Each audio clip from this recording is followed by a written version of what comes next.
Hi guys, welcome to the competition hunter. हम लोग SSC GD के लिए जो टारगेट पे चला रहे थे उसमें नंबर सिस्टम को पढ़ रहे थे। तो नंबर सिस्टम में हम लोग बहुत सारी चीज़ पढ़ चुके हैं। आज हम लोग नंबर सिस्टम के क्वेश्चंस को देखेंगे कि प्रीवियस ईयर जीडी के एग्ज़ाम में किस किस टाइप के क्वेश्चंस बने हुए हैं। ठीक है, तो क्वेश्चंस स्टार्ट करने से पहले हम कुछ चीज़ों को आपको थोड़ा समझा देना चाहते हैं। ठीक है, देखो जैसे कि एलसीएम और एचसीएफ का कुछ थोड़ा कॉन्सेप्ट देख लेते हैं जो डायरेक्ट यहाँ से क्वेश्चन बने हुए। मान लीजिए कोई दो नंबर दिया हुआ है, ठीक है, तो उसमें आपका फर्स्ट नंबर जो होगा और सेकेंड नंबर जो होगा इसका एक रिलेशन होता है एलसीएम और एचसीएफ से कि first number into second number equals होता है एलसीएम इंटू एचसीएफ। यहाँ से डायरेक्ट क्वेश्चंस बनते हैं कि एलसीएम एचसीएफ दे दिया जाएगा, फर्स्ट नंबर दे दिया जाएगा, बोलेगा सेकंड नंबर निकालने के लिए, या फिर सेकंड नंबर दे दिया जाएगा, ये दोनों दे दिया जाएगा, बोलेगा फर्स्ट नंबर निकालने के लिए। इसमें से तीन को भी दे दिया गया है, बोलेगा एचसीएफ निकालने के लिए।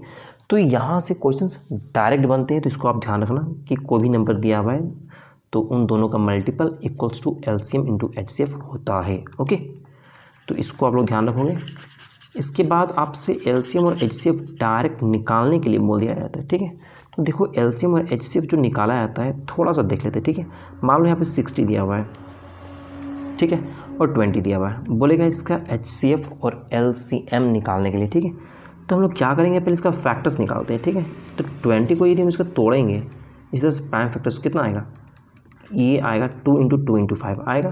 तो 20 का जो फैक्टर्स वो कितना आ गया, 2 इंटू 2 इंटू 5। इसी तरह से 60 का निकालना, तो 60 का निकाल लेना, ये तो 20 का इतना आ गया, तो इसमें 3 मल्टीपल करेंगे तो 60 आ जाएगा, आएगा ना। तो मैं डायरेक्ट लिख दे रहा हूँ ये। ठीक है, जिसको मन हो दोबारा निकाल लेना पूरा सही से, क्योंकि 20 इंटू 3 होता है, तो इतना यदि 20 है तो 3 से मल्टीपल करेंगे तो 60 हो जाएगा। अब देखो यहाँ पे जो एचसीएफ होता है ना, हमेशा ध्यान रखना कि जो कॉमन आएगा वही एचसीएफ होगा। देखो तो इसमें कॉमन क्या आया, 2 कॉमन आया, फिर एक 2 कॉमन आया, फिर एक 5 कॉमन आया, तो ये इसका एचसीएफ हो जाएगा 2 2 4 4 5 से 20। तो इसका टोटल जो इसका एचसीएफ हो जाएगा वो कितना होगा, 20 इसका एचसीएफ होगा। ओके, अब देखो आगे यहाँ पे यदि एलसीएम का बात करता है तो क्या होगा, एलसीएम कैसे आएगा। जो एलसीएम में ये होता है कि जो कॉमन आता है उसको तो लिखते ही हैं, जो कॉमन आता है उसको तो लिखते ही हैं, और जो कॉमन नहीं आता है ना उसको भी लिख लेते हैं। तो जो कॉमन आएगा उसके लिए 1 लिखेंगे, यहाँ पे 2, यहाँ पर भी एक 2 है, यहाँ पर भी एक 2 है। ऐसा नहीं कि यहाँ पे हम 2 2 लिख दिए, ऐसा नहीं है। दो जो कॉमन आएगा उसके लिए 1, ओके, जो कॉमन आएगा उसके लिए 1, और जो कॉमन नहीं आएगा उसको भी लिख देना है। तो इसको मल्टीपल करोगे तो आएगा आपका 60। ओके, तो ये चीज़ें ध्यान रखना। आपके एग्ज़ाम में क्या रहता है कि फैक्टर्स निकाल करके, प्राइम फैक्टर्स निकाल कर डायरेक्ट आपको दे दिया जाता है। किस तरीके से, इस तरीके से। जैसे 20 का निकाले तो क्या आया था, 2 इंटू 2 इंटू 5।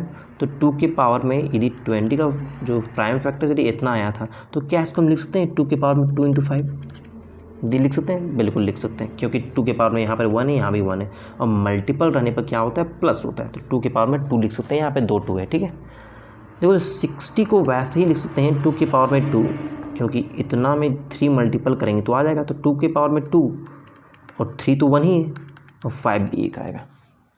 तो ऐसे दे दिया जाता है डायरेक्ट आपसे, यहाँ पर ये दे दिया जाएगा आपसे। अब बोलेगा कि इसका आप लोग एचसीएफ निकालें या एलसीएम निकालें। तो इसमें आपको बस ध्यान रखना है कि कुछ नहीं, यदि आपसे एचसीएफ का बात किया गया है, तो देख लेना कि मिनिमम टर्म कौन सा है। मिनिमम टर्म मतलब कि कौन सा कॉमन आ रहा है दोनों में। तो देखो तो यहाँ पे 2 के पावर में 2 कॉमन आ रहा था, बिल्कुल आ रहा था, तो 2 के पावर में 2 आएगा। अब देखो यहाँ पे क्या कॉमन आ रहा था, 5 कॉमन आ रहा था, तो 5 को लिख देंगे। तो बस यही हो गया इसका एचसीएफ। एलसीएम में क्या करना है कि जो कॉमन आएगा उसको भी लिखना है, और जो कॉमन नहीं आएगा उसको भी लिख देना है। ओके, देखो कुछ और एक एग्जाम्पल्स ले लेते हैं, थोड़ा सा क्लियर हो जाएगा। कि मान लो यहाँ पे लिखा हुआ है 2 के पावर में 6 इंटू 3 के पावर में 2 इंटू 5 के पावर में 4 लिख दिया है। दूसरा नंबर दिया हुआ है यहाँ पे, मान लो 2 के पावर में 3 इंटू 3 के पावर में 1 दिया हुआ है। ठीक है, ऐसे ही लिखा हुआ है। अब बोलेगा इसका एचसीएफ निकालने के लिए, तो क्या करोगे। इसके यदि एचसीएफ निकालने बोला है तो हम देखेंगे कि सबसे कॉमन क्या है दोनों में। देखो तो यहाँ पे 2 के पावर में 3 है, 2 के पावर में 6 है। 2 के पावर में 6 मतलब यहाँ पर 2 के पावर में 3 होगा, तो 2 के पावर 3 दोनों में कॉमन आएगा, आएगा बिल्कुल आएगा। देखो यहाँ 3 की पावर में 1 है, यहाँ 3 की पावर में 2 है, मतलब यहाँ पर 3 के पावर में 1 होगा, तो 3 की पावर 1 यही होगा इसका HCF। ठीक है, 2 के पावर में 3 8 और 8 गुना 3 कितना हो जाएगा 24, तो 24 इसका HCF हो जाएगा। यही थी LCM का बात किया जाए ना, LCM का बात किया जाए तो आप देखो LCM में क्या करेंगे कि जो हम लोग ये पढ़े थे LCM में कि जो कॉमन आएगा उसको लिखेंगे, जो कॉमन नहीं आएगा उसको भी लिख देंगे। तो यहाँ पे एक चीज़ देखो, ये 2 के पावर में हम 3 लिख देंगे तो फिर यहाँ पर 2 के पावर में 3 बच जाएगा ना, तो फिर उसको भी लिखना पड़ेगा। इसका मतलब ये है कि हम डायरेक्ट 2 के पावर में 6 लिख सकते हैं। तो जो हाईएस्ट टर्म रहेगा LCM में उसी को डायरेक्ट लिख देना, 2 के पावर में 3, 2 के पावर में 6, इसको इग्नोर कर देना, डायरेक्ट 2 के पावर में 6 लिखना LCM में। ठीक है, देखो यहाँ पे 3 के पावर में 1, 3 के पावर में 2, जो हाईएस्ट है डायरेक्ट उसको लिखना LCM में। ओके, और 5 के पावर में 4 वो तो रहेगा ही रहेगा। ठीक है, तो ये इसका LCM हो जाएगा। अब देखते हैं क्वेश्चंस जो डायरेक्ट यहाँ से बने हुए हैं। ठीक है, स्टार्ट करते हैं। देखो आप यहाँ पे ये जो क्वेश्चन है ये प्रीवियस ईयर क्वेश्चन से GD का। ठीक है, ऐसा नहीं कि मैं कहीं से भी क्वेश्चन उठा लिया हूँ, ये GD का पूछा हुआ क्वेश्चन से, और बड़ा बेसिक क्वेश्चन बनता है GD में। आप बस थोड़ा सा सब में ध्यान को थोड़ा प्रैक्टिस कर लो तो क्वेश्चन छूटेगा नहीं नंबर सिस्टम से। ठीक है, देखो यहाँ पे दिया हुआ है 2 के पावर में 3, 3 के पावर में 5, 2 के पावर में 3 गुना 3 के पावर में 5। दूसरा नंबर दिया हुआ है 3 के पावर में 3 गुना 5 के पावर में 2। पूछा है आपसे HCF में क्या करते हैं, जो मिनिमम टर्म होता है उसको देखते हैं कौन सा कॉमन कौन सा आ रहा है। देखो यहाँ पे 2 के पावर में 3 है, 2 के पावर में 3 है मतलब नहीं है, तो 2 के पावर में 3 तो हो, तो 2 का तो टर्म आएगा ही नहीं आएगा। ठीक है, अब देखो तो यहाँ पे 5 के पावर में 2, यहाँ 5 के पावर में नहीं है तो 5 भी नहीं आएगा। 3 दोनों में कॉमन है, 3 के पावर में 3, यहाँ पर भी 3 के पावर में 3 होगा, तो 3 के पावर में 3 ही इसका आंसर होगा 2। ठीक है, तो डायरेक्ट आप देख के इसे हिट कर सकते हो। यदि HCF पूछा है तो देखना कि दोनों में कॉमन क्या है, तो कॉमन तो यहाँ पर 3 है, 5 तो है ही नहीं, तो 3 के पावर में 3, यहाँ पर भी 3 के पावर में 3 होगा, 3 के पावर में 3 इसका आंसर हो जाएगा। आगे देखते हैं। देखो यहाँ पे पूछा हुआ है, यहाँ पे HCF पूछा हुआ है। ठीक है, मोस्ट सपो HCF पूछा हुआ है। ठीक है, तो आप देखो यहाँ पे हम लोग क्या करते हैं, कॉमन देखते हैं। क्या है यहाँ पे 3 दोनों में कॉमन है, हाँ दोनों में कॉमन है। तो कॉमन क्या है, तो 3 के पावर में 2 है, यहाँ पे 3 के पावर में 1 है, तो 3 के पावर में 1 यहाँ भी होगा यहाँ भी होगा, तो 3 के पावर में 1 तो आएगा ही आएगा। अब देखो आप यहाँ पे 5 के पावर में 2, यहाँ 5 के पावर में 5 है, तो 5 के पावर में 2 दोनों में कॉमन आएगा, आएगा बिल्कुल आएगा, और ये तो कॉमन है ही नहीं, तो ये इसका आंसर होगा। देखो तो ये सही इसका आंसर ऑप्शन 4 होगा। ओके, देखो यहाँ पे LCM पूछा हुआ है। अब LCM में क्या करना है कि हाईएस्ट टर्म को लिखना जो मैच करेगा। ठीक है, देखो यहाँ 2 के पावर में 2, 2 के पावर में 4, तो डायरेक्ट लिख देना है 2 के पावर में 4, 2 के पावर 2 को इग्नोर कर देना है। 3 के पावर में 4, 3 के पावर में 5, डायरेक्ट लिखना है 3 के पावर में 5। 7 के पावर में 3, 7 के पावर में 1, डायरेक्ट लिखना है 7 के पावर में 3, जो हाईएस्ट टर्म रहेगा वो। ठीक है, यही इसका आंसर होगा, 2 के पावर में 4, 3 के पावर में 5, 7 के पावर में 3, ऑप्शन 4। ठीक है, आगे देखते हैं। देखो वहाँ पे एक टाइप का क्वेश्चन था जो कंप्लीट हो गया। अब देखो यहाँ पे 2 संख्याओं का LCM HCF और LCM दिया हुआ है 12 और 240, एक संख्या दिया हुआ है 24। क्या हम बताए थे कि एक फॉर्मूला होता है first number into second number equals to होता है LCM इंटू HCF होता है। तो सिर्फ इसमें पुट कर देना है। तो आप देखो यहाँ पे कि एक संख्या 24 दिया हुआ है, मान लेते पहला संख्या 24 दिया हुआ है, दूसरा संख्या को हम x मान लेते हैं, तो 24 गुना x।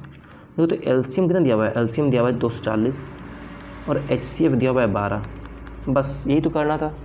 इस 24 को नीचे ले आएंगे तो ये कट जाएगा, इससे 10 बार में काट देगा, तो 12 गुना 10 कितना हो जाएगा, यदि 24 इसके नीचे आएगा यहाँ से हट करके तो कटेगा ना 10 बार में, ये x बराबर आ जाएगा 12 गुना 10 मतलब 120। कोई दिक्कत किसी को, यहाँ से 24 नीचे आएगा, कटेगा तो 10 बार में कट जाएगा ये। ठीक है, 24 से 24 और 12 गुना 10 120, तो सेकेंड नंबर जो आएगा वो 120 आएगा।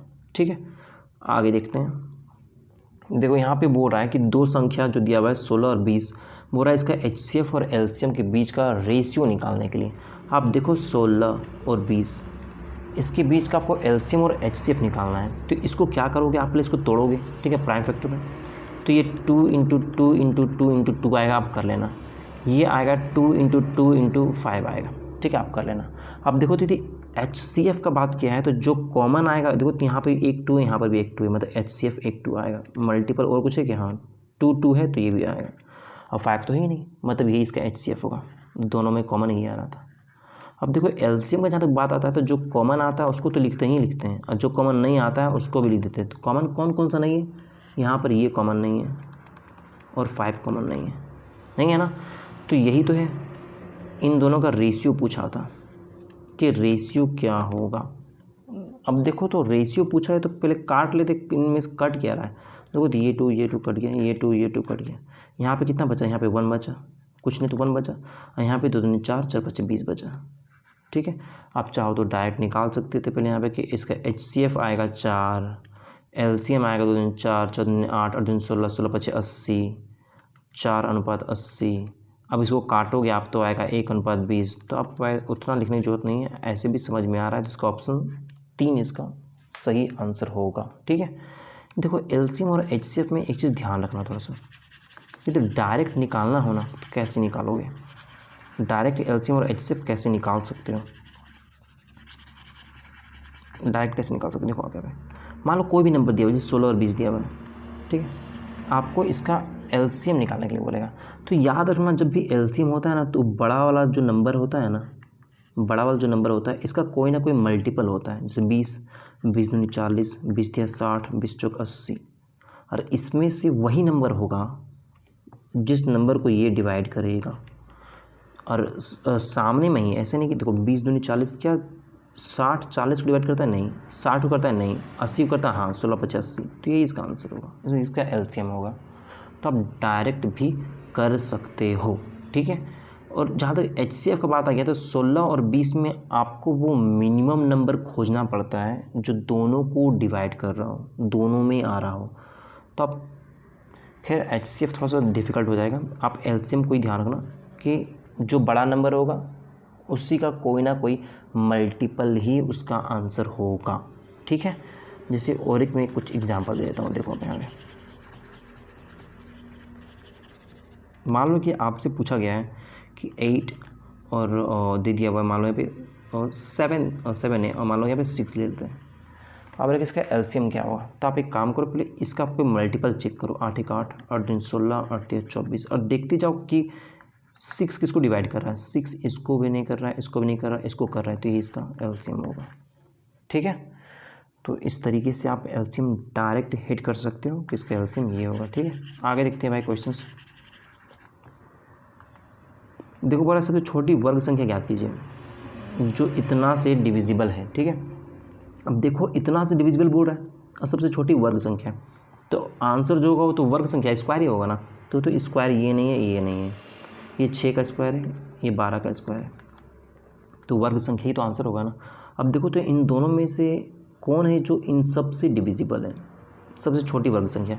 देखो तो सबसे पहले छोटा को ही चेक करेंगे। देखो तो ये इससे डिवाइड हो रहा है क्या, 4 से हाँ हो रहा है, 8 से हो रहा है, नहीं हो रहा है, तो ये नहीं होगा क्योंकि 36 8 से डिविजिबल नहीं होता। 144 ही लास्ट ऑप्शन बचा, ये आंसर होगा। तो ऑप्शन से आप डायरेक्ट हिट कर सकते हो। जब बोल ही रहा है छोटी वर्ग संख्या तो ऑप्शन तो कोई ना कोई वर्ग ही होगा ना। ठीक है, तो इस तरीके से आप देख सकते हो। यहाँ पे और एक क्वेश्चन से बोल रहा है वह सबसे बड़ी संख्या क्या होगी जिससे 52 और 104 से डिवाइड करने पर 4 और 8 रिमाइंडर बचता है। ठीक है, अब देखो सबसे बड़ी संख्या क्या होगी जिससे इतना को डिवाइड करने पर। तो हम लोग क्या करते हैं कि पहले इसको ऑप्शन से ही बना लेते हैं। ठीक है, उतना करने की ज़रूरत नहीं है। देखो सबसे बड़ी बोला है तो सबसे बड़ी को ही पहले ट्राई कर लेते हैं। देखो तो यदि 52 को हम 48 से डिवाइड करेंगे तो कितना आएगा, रिमाइंडर 4 आएगा, बिल्कुल आएगा क्योंकि ये 4 बड़ा है इससे। यदि 48 हम इससे डिवाइड करेंगे तो कितना आएगा, 4 ही ना आएगा जी, बिल्कुल आएगा। देखो तो 104 है, इसको यदि हम लोग डिवाइड करेंगे तो ये तो 2 बार में 2 8 16 6 2 8 9 14 में 6 तो 8 आया ना, तो आ तो जा रहा है, ये तो सेटिस्फाई कर रहा है। तो ऑप्शन बी इसका सही आंसर होगा। यदि ये नहीं होता तो इससे छोटे वाले को डिवाइड करते हैं। क्या पूछा है, सबसे बड़ी संख्या, तो जो बड़ा है पहले उसको चेक करेंगे, फिर उससे छोटा, इस तरीके से चेक करते रहेंगे। ठीक है, तो इसका सही आंसर होगा कौन सा था, 248 इसका सही आंसर होगा। ठीक है, आगे और है क्या, नहीं आगे और नहीं। और तो इतना ही सारा क्वेश्चन था भाई। ठीक है, मिलते हैं नेक्स्ट वीडियो में, और नेक्स्ट वीडियो में भी हम लोग कुछ क्वेश्चंस को ही देखेंगे जो जीडी में पूछे हुए हैं। ठीक है, और कुछ क्वेश्चंस हैं, कुछ खास नहीं, बहुत बेसिक क्वेश्चंस बनते हैं। ठीक है, तो आप लोग पढ़ाई पर ध्यान दो भाई। जिन लोगों को ये लग रहा है ना कि जीडी में बहुत टाइम है, आराम से करेंगे, तो आप जान लो कि आप मिस्टेक कर रहे हो, बहुत बड़ा गलती कर रहे हो। ठीक है, जिन लोगों को पढ़ना है, जिन लोगों को सिलेक्शन लेना है और एक अच्छे लेवल तक पहुँचना है, अच्छा सिलेक्शन लेना है, वो लोग पढ़ाई में लगे हुए हैं। तो आप लोग भी लगे रहे भाई। सो रहे हो तो उठ जाओ, बहुत ज़रूरी है कि अब टाइम है कि सही से अपना बेस्ट परफॉर्मेंस दो पढ़ाई में। 2 मंथ के आसपास, 2.5 मंथ में आपका फॉर्म आ जाएगा और 2 मंथ के बाद फिर एग्ज़ाम हो जाएगा। 4 मंथ के इर्द गिर्द आपके पास टाइम होगा, तो पढ़ो सही से, मन लगाएगा भाई। ठीक है, मिलते हैं नेक्स्ट वीडियो में, तब तक के लिए बाय।